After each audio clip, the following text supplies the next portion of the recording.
want to know what you're fighting for. Podcast for George. Podcast for George. Podcast for George. Podcast for George. Podcast for George. Oh, yeah.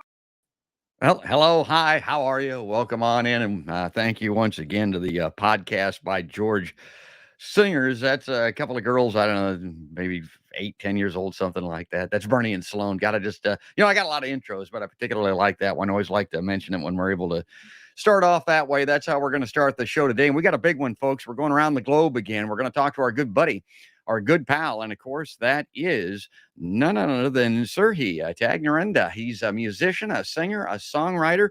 He's right out of Kyiv, Ukraine, which is where he's at right now. Now, he's a Ukraine citizen. He decided to stay behind, send his family to safety in Poland when the war broke out. And he was the member of a band. He was a front man for Leonid and Friends, a Chicago tribute band. They're popular. I mean, worldwide and popular here in the United States. But he kind of gave that up to do what he's doing, folks. He's the Edward R. Murrow of Kyiv, really. I mean, he's not on the rooftops, but he's in his studio, and he's been reporting in live on my show and all over the globe on Facebook and YouTube and platforms like that. And the band, ironically, is touring. I mean, they're out and about. Matter of fact, they're in the Midwest right now. I saw where they're going to be performing up in Medina, Minnesota. So that's kind of a casualty of war. His participation with that band, I hope that he reunites so that he can start that up again. Maybe we'll get a chance to talk about that. Before we bring him on, though, I wanted to just start with a story here to kind of let you know where we're headed. I wanted to bring this up on screen, show this. This is a nice shot here out of Ukraine. The flag there is at half mast. It's kind of chopped off, I think, a little bit at the top. You can't see it, but the headline out of the AP starts off with "Uneasy Calm Grips Ukraine." And this sets the kind of the background for today's show. It's what we're talking about. It's bad over there, been really bad. It could get much worse, and it looks like it is in the process of doing that right now. And I wanted to use this to illustrate and also to kind of show you how a progressive, a real progressive, which I like to consider myself, thinks. But let me read this and bring it up on screen here so I can get it big enough to see it. An uneasy calm hung over Kyiv Tuesday of this week as residents of the Ukrainian capital prepared for Russian missile attacks aiming to take out more energy infrastructure as winter approaches. Yeah, the Justice Department made a rare intervention Tuesday to try to bring improvements in the beleaguered water system. Where? That's here in the United States, folks. That's in Mississippi's capital city. That's out of Jackson, Mississippi. This is where this progressive angle, takes up. This war in Ukraine, it's horrific. We can't believe that Russia behaves in such a barbaric way to undertake a criminal war like this. I mean, it's been said to be in violation of the Nuremberg Accords, but people here in this country, the progressives, look at it and say, well, wait a minute, what the hell are we doing here? We got a big city here, 150,000 people that doesn't have water. We're helping Ukraine. Let's help ourselves a little bit. In a federal complaint September 27th, the NAACP said Mississippi officials all but assured a drinking water calamity by depriving Jackson of badly needed funds to upgrade its infrastructure. Okay, money. You're telling me that we can't give water to Jackson, Mississippi in this country because of money? We're helping Ukraine with lots of money. We're able to do that. We've got a National Defense Authorization Act, annually renewable in this country, almost $1 trillion. And we're holding up this project in Jackson, Mississippi. And you say, well, the money just isn't there. Baloney. The money is there, folks. And this is where, the economic theories come in, modern monetary theory, to tell us that we do have the money. They can print the money. They can make the money. It's going to add to the annual debt, but it's like $87 trillion now or some goofball number like that. We're never going to recover those funds. We're never going to pay down that debt. Nobody suffered from it yet. Let's give people, 150,000 people in Jackson, Mississippi, water. By the way, more than 80% of the residents are Black Yeah, you think maybe that's got something to do with it? Get this. Now I'm going to get off the screen here with this. I wanted to start off with this little rant before we got to Sergey because it's really illustrative of today's show. Mississippi Governor Tate Reeves, a Republican, said Tuesday the water problems were caused by a crisis of incompetence in the Democratic-led city. My God, politics in this country. It is excellent news for anyone who cares about the people of Jackson that the mayor, who's a Democrat, according to now this Republican says, will no longer be overseeing the city's water system. My God, let's spend some money. Let's do some good. Let's do what Sergey is doing over there.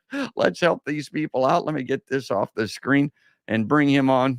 That's my beginning to the show today and see if I can click the right button to bring him up. There he is. There's Sergey. Hello, everybody. Hello, George. Nice to see you. Yeah, thanks for coming on, man.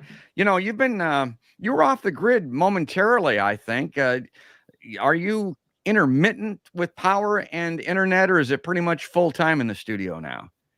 In the studio, yes, we are fortunate to have electricity almost all the time. Well, since this weekend, because last week on Wednesday we had a very, very big shelling of Russia, and they hit a lot of infrastructure objects.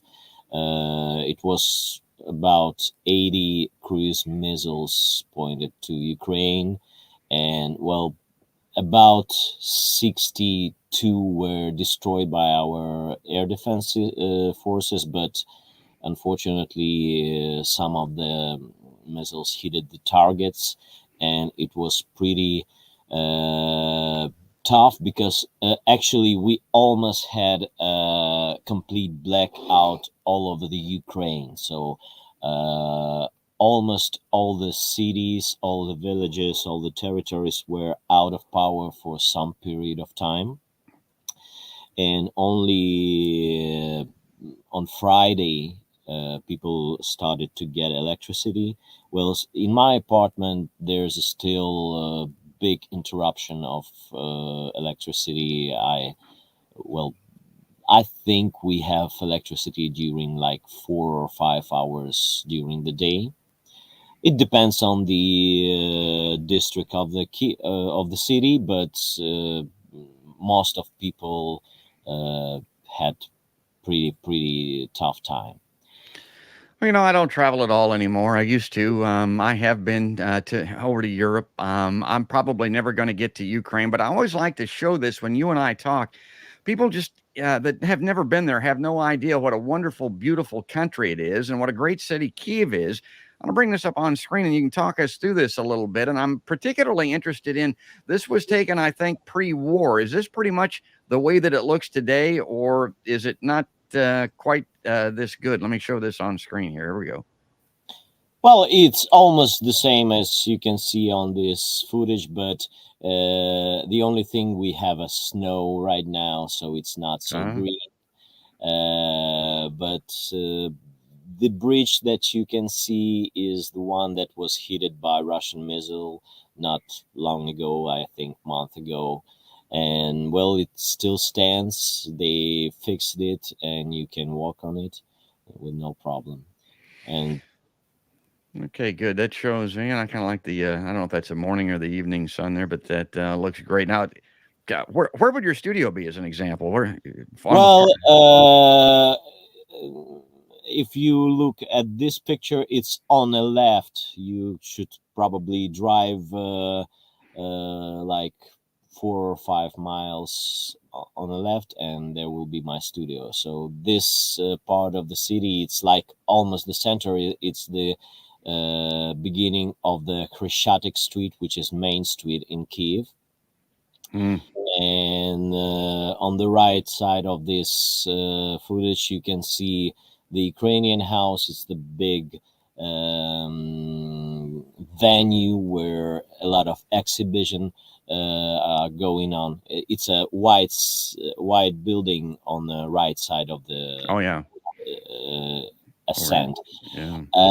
And actually, I was working in that building for a pretty long time. I was working at the radio station that was called Radio Rocks, and we had a studio in that building.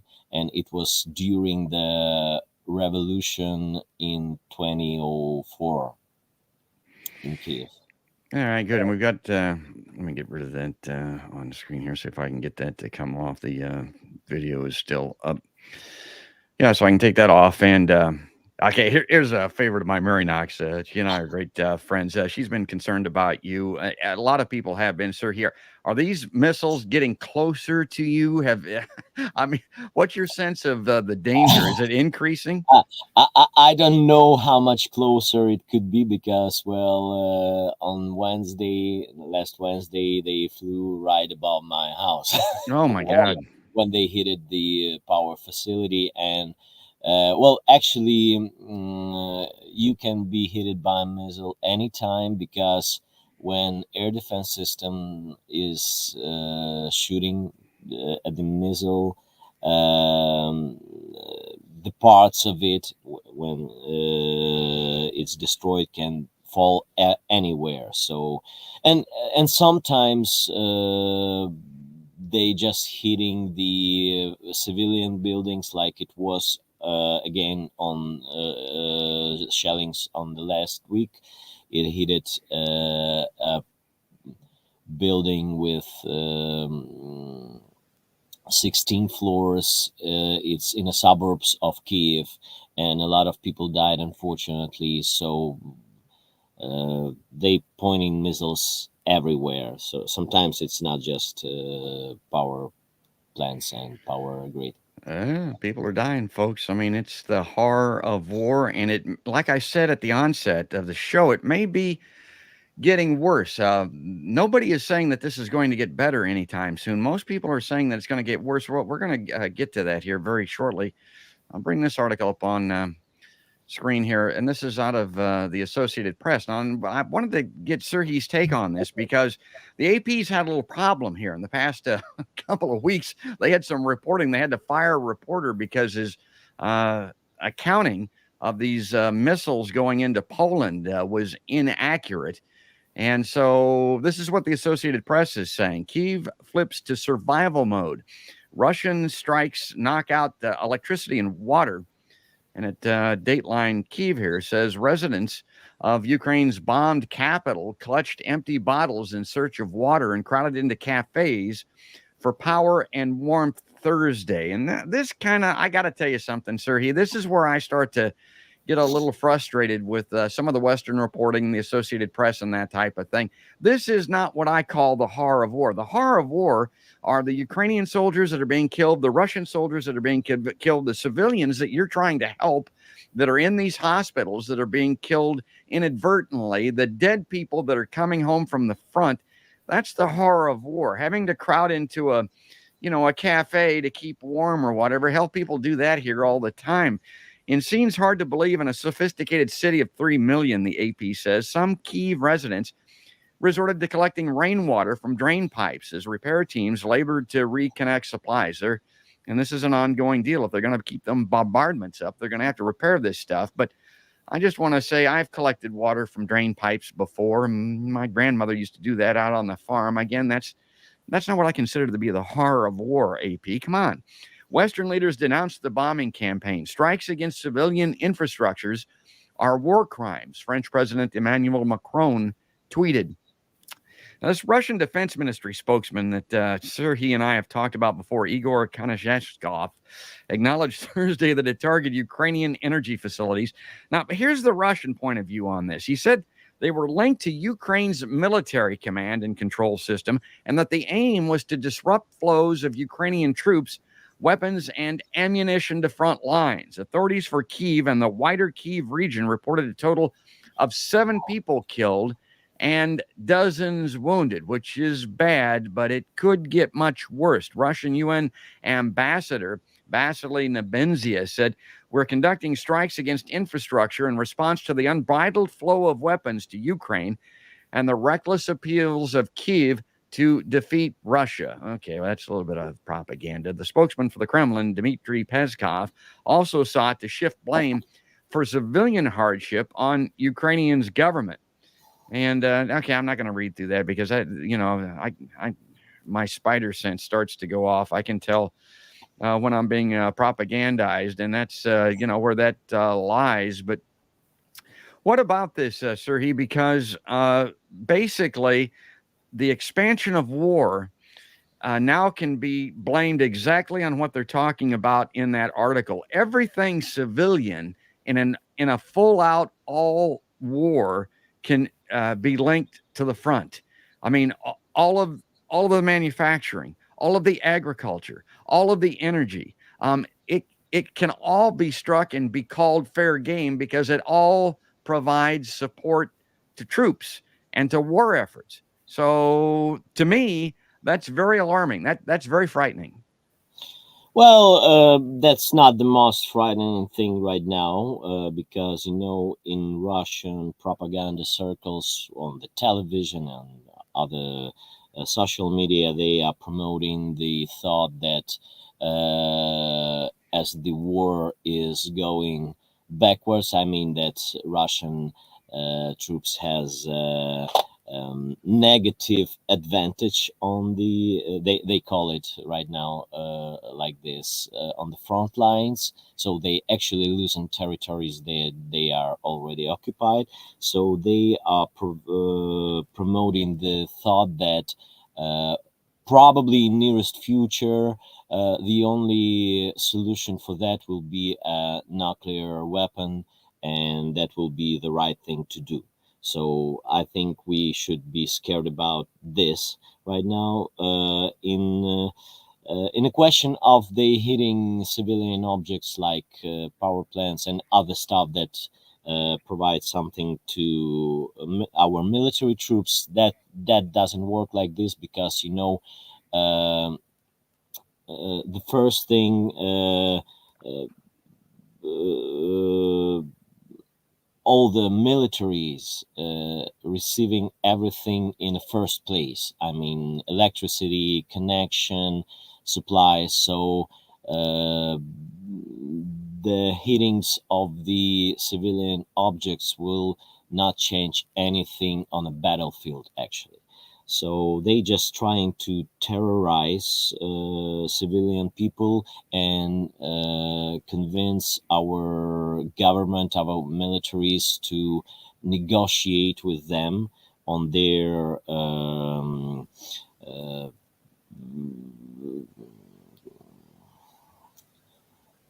how it is. So they trying to terrorize us to freeze this situation, because well, it's much more difficult for them to do something during the winter time, because they do not have proper equipment for the militaries. They just freezing there. So their goal is like this, to make our government to negotiate with them. Yeah, and I've got a little bit of an excerpt in an article on that we'll come up with later. And don't worry about being at a loss for words there momentarily, sir. He speaks like 3 languages. I've been speaking English my entire life, and I'm at a loss for words often. I used to do this for a living, and sometimes I go blank too. Now, here's a guy that is not at a loss for words. This is from Paul Desmond. He says, "Glad to see you, sir. I know it's not safe there, but with these latest attacks, do you feel less safe than earlier? How are you keeping warm?" Well, okay, we talked about that a little bit, but respond to Paul, sir. Well, as I said before, during all these 9 months of war, you cannot feel safe anywhere in Ukraine. So there is no changes in this. Well, of course, we feel a little bit less safe because of well, when you sit at home and you have no electricity, no connection, no water, no heat, and it's winter time, of course you're thinking about other things than usually. But in terms of missiles, of shellings, we feel the same. And about heating, well, we do whatever we can. In the studio, we have electricity, and we're using electric heating equipment, so we're good here. Well, that's good to know. Before we get to these other articles, I want to lead off here close to the beginning of the show before people start to tune out, if they do, with these humanitarian causes that you're leading. You're continuing to raise funds to help these hospitals and particularly helping kids, which is, brings a tear to an old man's eye like mine. Talk about what you're doing currently, and I'm going to bring up on screen some things here, some URLs where people can help out. Well, we do the same as we did all the time. Each Wednesday, we play in a live stream and trying to raise money for maternity hospitals all over the Ukraine. And each time we have new cause. And right now we are raising money for Hadach. It's in Poltava region, which is on southeast from Kyiv. And we raising money for phototherapy lamp with table and 2 heating mattresses. Well, actually, we already helped a lot of maternity hospitals during this war, and we will continue to do that because they sometimes they shelling even maternity hospitals like it was last week. Unfortunately, they even destroyed one hospital and one newborn child was killed. It was like one day, 1.5 of day since it was born. So it's terrible, and we're trying to do whatever we can because when we have air alarms, alerts, and staff and medical staff and mothers with newborn children have to go to the shelter, and of course there's not so good with equipment in these shelters, so they need extra care like heating mattresses or just heating equipment to make a constant temperature there because it's really getting really cold in here. Yeah, I've got this URL up on screen right now. This is probably the easiest because I think I've got a Patreon. I've got, the PayPal accounts. But if you use this one, if you go to Yeah, buy me a buymeacoffee.com, coffee works great yeah, because you can use there any payment method like credit or debit card, and well, there's of course some fee on these transfers, but it's the easiest way to donate. Or PayPal Zelle if you if you use it. sure, it all works. It all helps. Now, before we get into these articles, I mentioned that I always forget these things. I talk these things at the beginning, then I forget them. Are you going to get together with a band again? What's going to happen with that? Is this going to be a casualty of war? Or are you going to lose touch with those guys? What's next? You mean Leonid Leonid and and friends? friends. Yeah. No, I left the band actually before the war has started. Okay. There was completely different reasons. Well, there was a few reasons, and since they got to yes, I had no connection with them. So, well, I'm not going to join them, of course, You're right. because at first it was like international project. We had people from different countries of post-Soviet Union and different artists, but since this year, I was the only one who are not Russian in there, and I was not comfortable with that. It, is that a deal in a band with musicians? Are you on opposite sides of the fence with your former bandmates? Do you think, or is it not that way with musicians, or you're just people and it's that way with everyone? Uh, well, it's pretty difficult situation because they not stating anything about war, and they acting like nothing has happened at all, and it's not good.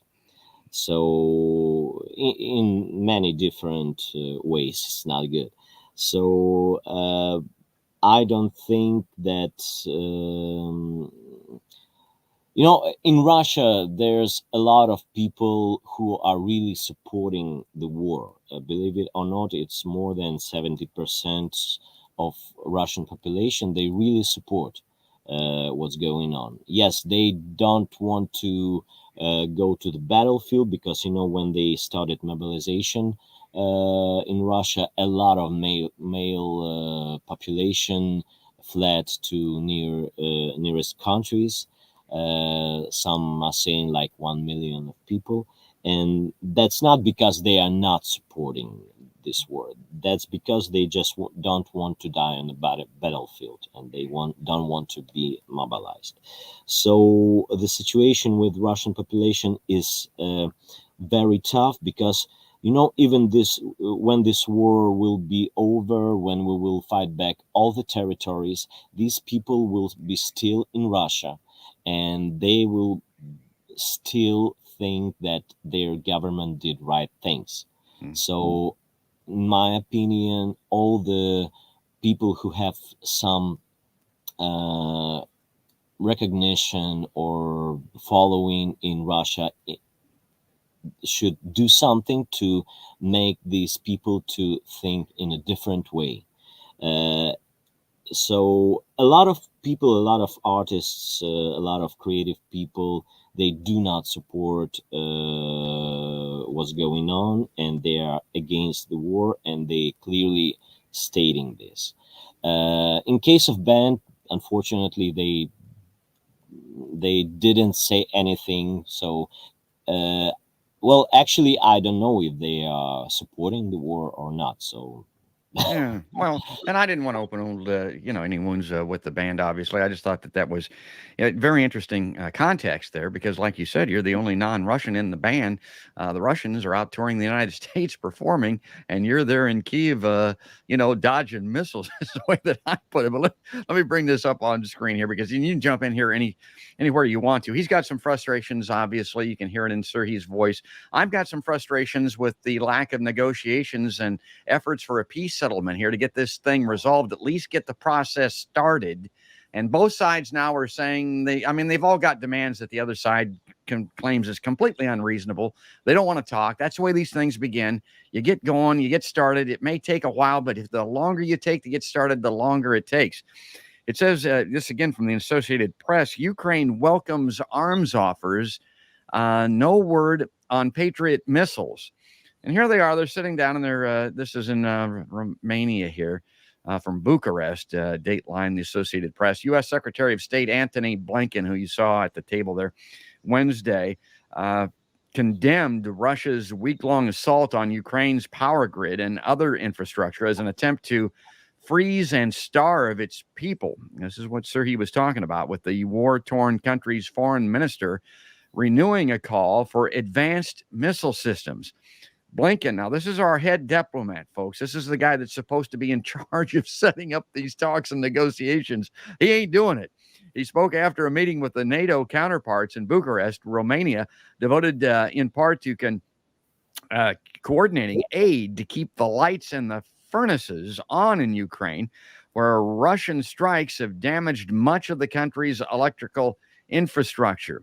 Quote, Russia has bombed out more than a third of Ukraine's energy system, plunging millions into cold, into darkness as frigid temperatures set in. Heat, water, electricity for children, for the elderly, for the sick. These are President Vladimir Putin's new targets. He's hitting them hard, he said. And as Sergei mentioned earlier, they're claiming that this is all part of hampering the war effort. And so they're hitting these civilian targets by extension, which feed the military. But you ain't buying that, Sergei. I can see that is not a valid argument in your mind. Well, our government was asking about the modern air defense system since the start of the war. It's obvious, because we had only stuff that we had from the Soviet Union Russia, period. So that was like equipment from the Second World War, and even with that equipment, our militaries destroyed some missiles, but the percentage was very, very small. Of course, it was very, very tough for them. Since August, we started to receive some modern equipment from our allies, but The first thing, it's very small numbers. We have like very, very few modern systems that covering probably like less than 1% of territory. That's first. The second thing, that our militaries have to be trained to use these systems, and it takes time. Well, we hope that we will start to receive more, but these systems should be not only accepted to move to Ukraine, they should be manufactured, they should be maintained. So that's very, very difficult process, and unfortunately, if we had it since the start of the war, probably the situation was much more different than like today. Let me keep rolling here. I want to bring this next article up. This is from the Russian foreign minister. U.S. NATO directly involved in the Ukraine conflict. I read this, I think, oh, God. I mean, here we go. I mean, this could be bad and getting worse. Moscow, AP, Russia's foreign minister Thursday, that's this week, folks, accused the West of becoming directly involved in the conflict in Ukraine by supplying it with weapons and training its soldiers. Sergei Lavrov, we talked about him, Sergei and I did. He also said that Russia's strikes on Ukrainian energy facilities and other key infrastructure that have left millions without power, heating, and water were intended to weaken Ukraine's military potential and derail the shipments of Western weapons, and to break the back and the minds and the support of the Ukrainian people. That's what Sergei was telling us. He says, quote, "You shouldn't say that the U.S. and NATO aren't taking part in this war. You are directly participating in it," Lavrov said in a video call with reporters. Now, this gets interesting. This was in a video call with reporters. Quote, "And not just by providing weapons, but also training personnel. You are training their military on your territory, on the territories of Britain, Germany, Italy, and other countries." He said that the barrage of Russian missile strikes was intended to knock out energy facilities that allow you to keep pumping deadly weapons into Ukraine in order to kill the Russians. Okay, I'm not connecting the dots there. I don't know how knocking out the energy facilities prevents the weapons from getting shipped to the front, but I guess you could make that extension. But that's what we talked about earlier. You could use this to justify basically nuclear strikes, if you wanted to look at it that way.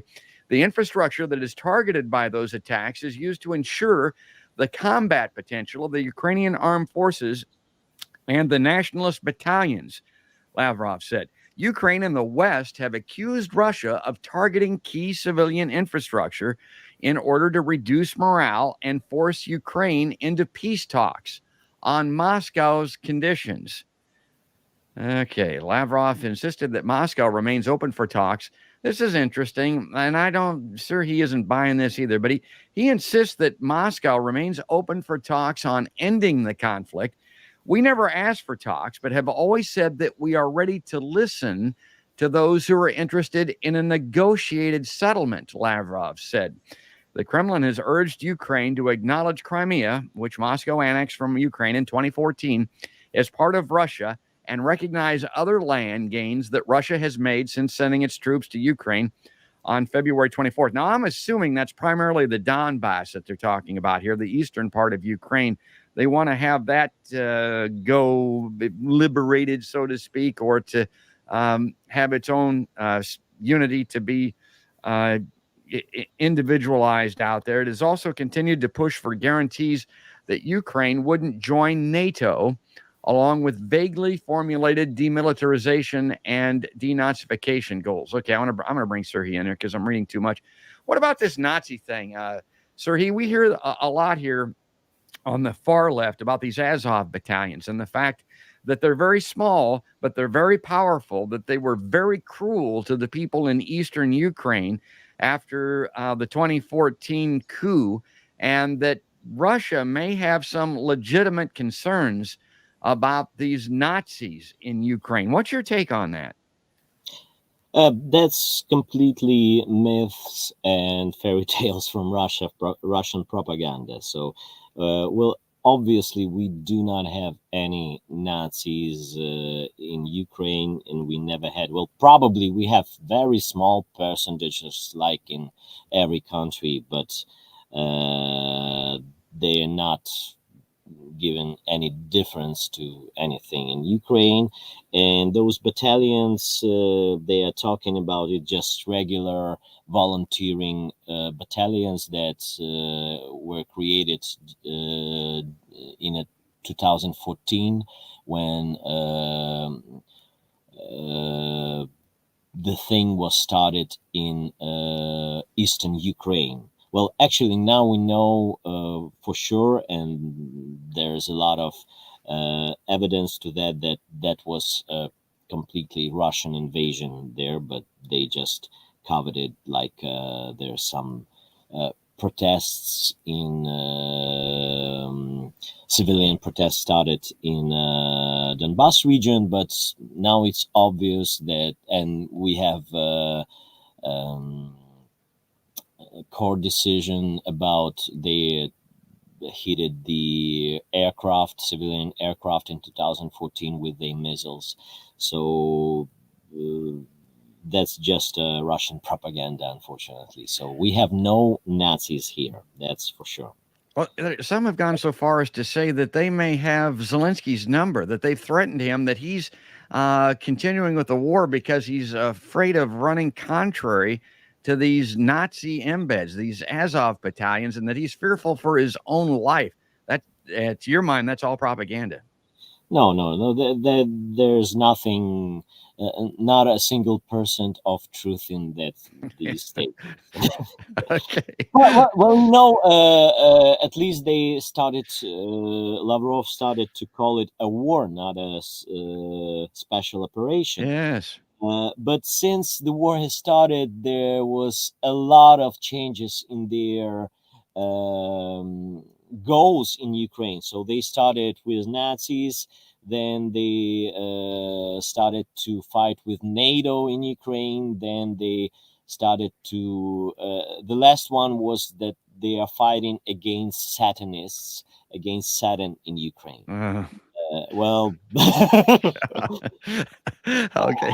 I think the next one that they will be fighting with some aliens. Aliens, there you go. Flying saucers. Yeah, I got you, pal. All right, so let me see what I've got here. Now, I highlighted this because I thought that this was interesting, and this is just the journalist in me back in this country. We're kind of under duress. I know your wife is involved in the media over there, but we're not getting the access. We're not getting the kind of reporting that we should be getting here in this country either, Sergey. This is during the online news conference. This is with this Lavrov guy. 2.5 hours this guy was in this news conference. Now, it says he ranted against the U.S. and NATO allies, but I mean, if you're doing a news conference for 2.5 hours, you probably could rant a little, accusing them of trampling on international law while trying to isolate and destroy Russia. He claimed that the U.S. is trying to discourage other countries, including India, from maintaining close ties with Russia, but those attempts have failed. And I guess the reason that I highlighted that was that's really unheard of here. I mean, our public officials don't meet with media anywhere in the world for 2.5 hours and talk like this. What do you make of that? Are you privy to did you see any of that? How does a guy have a news conference for 2.5 hours? No, well, you should not watch any one of Russian politicians during 2.5 hours because, I think they have some methods there, like hypnosis or things like that. I don't know. They have a lot of tools.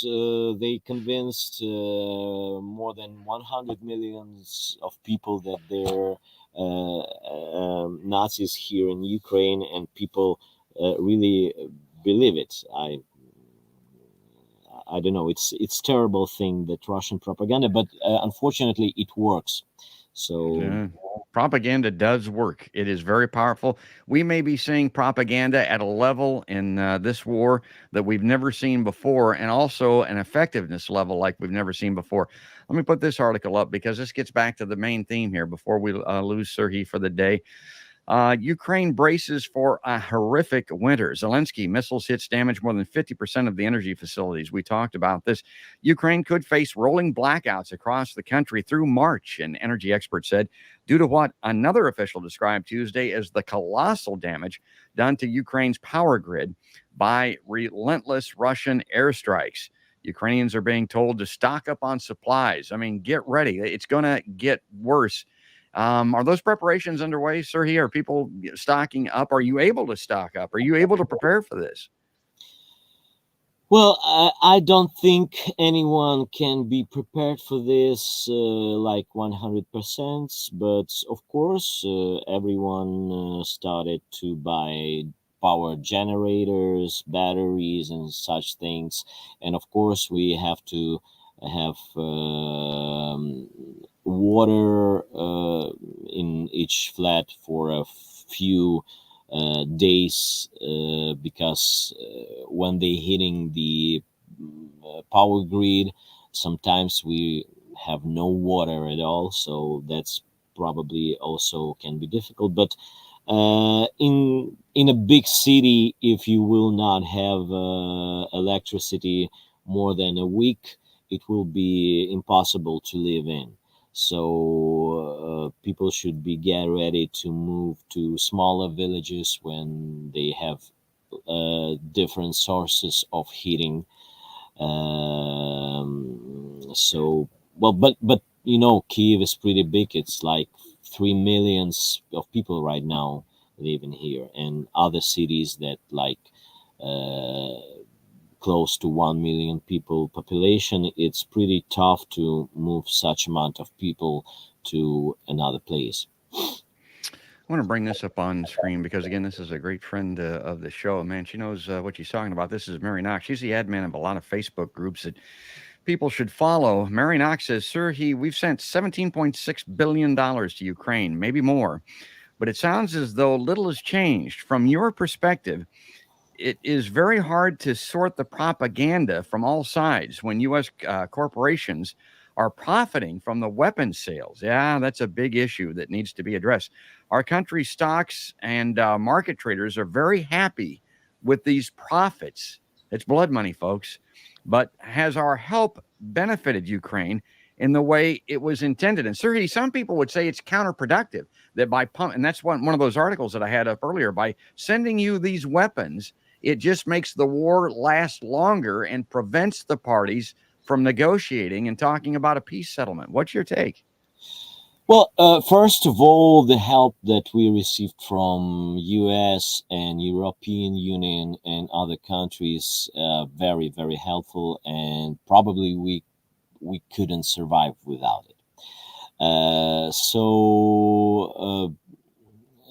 I don't think that nothing has changed because during the 9 months we are defending our countries from Russian invasion, and we succeeded in that.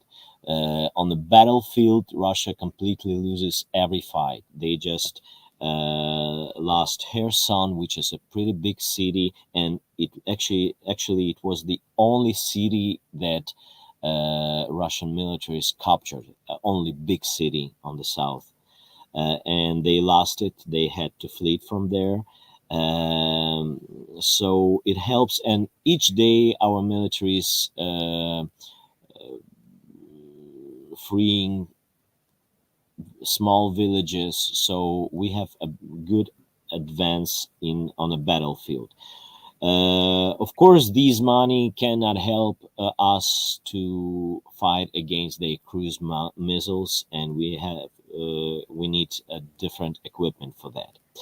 About money, well, you know, all the time someone is gaining money on the war. It's obvious, and we cannot do anything with that, unfortunately. And it's happening all the time. So Russia is making wars since Russian Federation since 1994, when they started to a war in Chechnya, Ichkeria, and they lost the war actually, and they made a second war in Chechnya in 2000s and almost captured it, and they proceeded with Georgia in 2008, and then in Syria in 2012 and 13.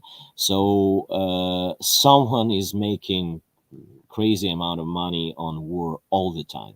This process doesn't stop, and I don't think that just Ukraine made a biggest contribution to that. So we unfortunately we cannot do anything with that, but because if you can see, unfortunately, well, Ukraine has no army till the start of this war. We gave up the nuclear weapon. We never invested in militaries in the army till 2014, and you can see where it came to. So unfortunately, until we have such countries as Russian Federation, we have to be protected. Let me ask you this again. You're not at the negotiating table, but nobody is. I know you would volunteer. I would too. But what about the Russian demands? What if Russia said, okay, or what if the Ukraine said to Russia, we're not going to go to war with you over Crimea? In the Donbass, we'll let those countries decide their own independence if they want it. That'll be for them to decide. If we catch a Nazi, we'll put them in jail. So we'll handle your denazification concerns, which you say are illegitimate. And maybe most importantly, Ukraine will not become a NATO nation, that it will remain neutral as far as NATO is concerned. Are any of those demands legit? Is that something that could start a peace negotiation, a talk? Well, we started a peace negotiations I believe on a second day of war. There was a team that started negotiations in Belarus on the border, but that was false negotiations because they didn't listen to anything. They just started to waste a time, and I don't think that after 9 months of war, any of Ukrainian citizens would accept anything that Russian Federation wants.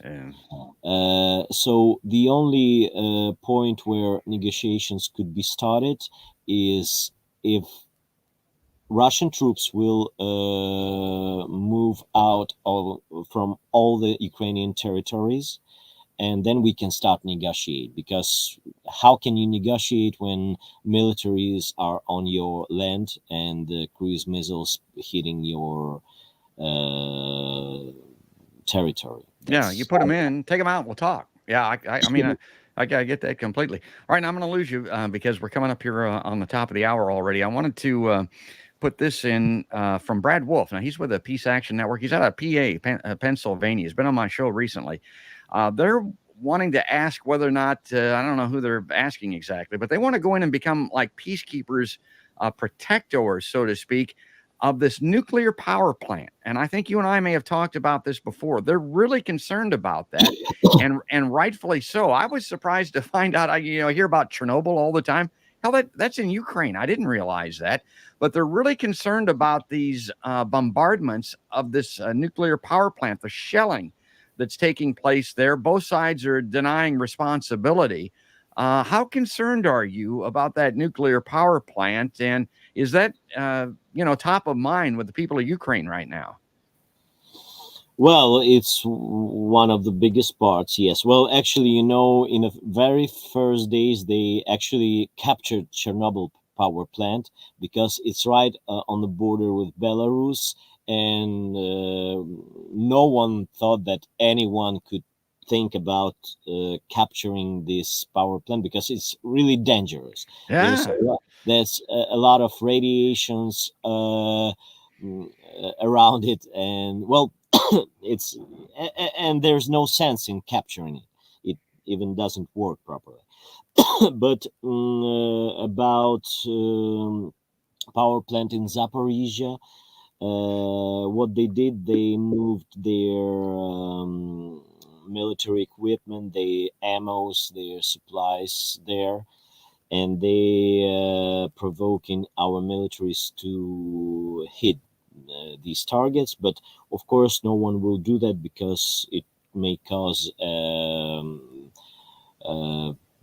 radiation problems more than in Chernobyl, because that power plant is much bigger than Chernobyl. So that's one of the problems, of course. I don't know how we will solve it, but let's see. Well, and that brings us maybe to what's going to be one of our closing comments here, and it's a nice segue because I don't know if you've got any answer for this one either, but this is from friend of the show, John Roberts. He says, "Hi, sir. We certainly feel for your country fighting off a murdering invader. Again, this is an illegal war of aggression. You can look back into the history books and you can determine that there is some problem here, but you don't solve it by doing what Russia did." So that's what John is getting at. And he's saying, what in your mind is the best way to get this war ended? We may have just touched on that a little bit. It, the invaders leave, and then the peace table gets opened up. People sit down and settle this thing. And that might be a starting point. Is that the best that we can do right now, do you think, Serhii? Well, I think that's the only way, because there is no other solution than Russian troops will leave Ukraine and we will start negotiate, and we'll figure out how to solve this situation. But until their troops are in Ukraine, until they are killing people here, there's nothing to talk about. Yeah, and again, we're ending up. I'm going to play this video because I always talk about how beautiful a country this is. I kind of liken it to where I live, Serhii, here in the breadbasket, the heartland of America. I haven't done the latitude and longitude, correlations, but I think you're probably pretty close to where we are. I think the weather's similar. It was 15 degrees here. I mean, winter is coming on in this country as well. This is something that I found on the web to give you an idea of the beautiful agriculture, the area there, and the architecture in that part of the country. This is a St. John's church someplace in Ukraine, but you can find this kind of stuff all over Ukraine. And to think that it can be bombarded and destroyed and burned up and soaked with blood in a war is really heart-wrenching. I mean, this is a heartbreaker. When I look at something like that, it kind of makes me weepy almost. I can't imagine how you must feel. Well, yeah, they already destroyed a lot of cultural objects and museums, and this is really, really sad. But the saddest thing that the number of people they already vanished. So, Absolutely. unfortunately, we can rebuild all these buildings, but we cannot return people to life. Man, that's well said. That is a great way to end it. I think that's what everybody needs to think about when they look at this news reporting and the coverage coming out of Ukraine. Think of the lives lost. Think of the people losing limbs and body parts and being wounded for life. Think about the kids. And again, let's mention that that charity and explain again right as we leave here exactly what it is that you're on right now, what you're wanting to fund and get money for. Well, we're raising money for a maternity hospital in Hadych, which is in the Poltava region, and we're raising money for a phototherapy lamp with table and 2 mattresses with heating because the temperature is getting low. And we're raising $150, I believe the last fundraising was.